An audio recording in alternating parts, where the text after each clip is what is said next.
In today's video, I'll show you how to integrate Facebook lead ads with Pipedrive using Zapier.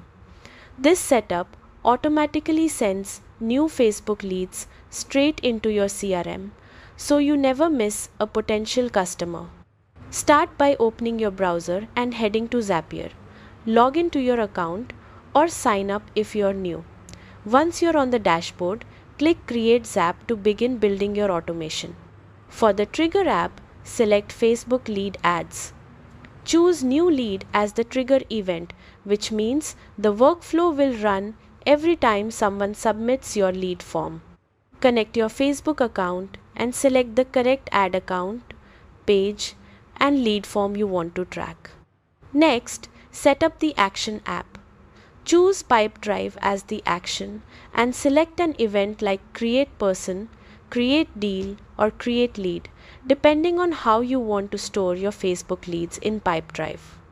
Then connect your Pipedrive account by following the authorization steps. Now comes field mapping.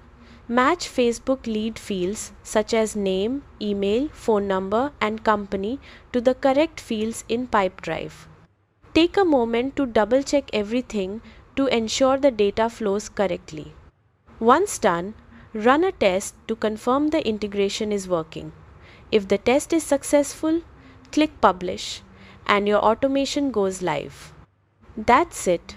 From now on, every new Facebook lead will automatically appear in Pipedrive, helping you respond faster, stay organized, and close more deals.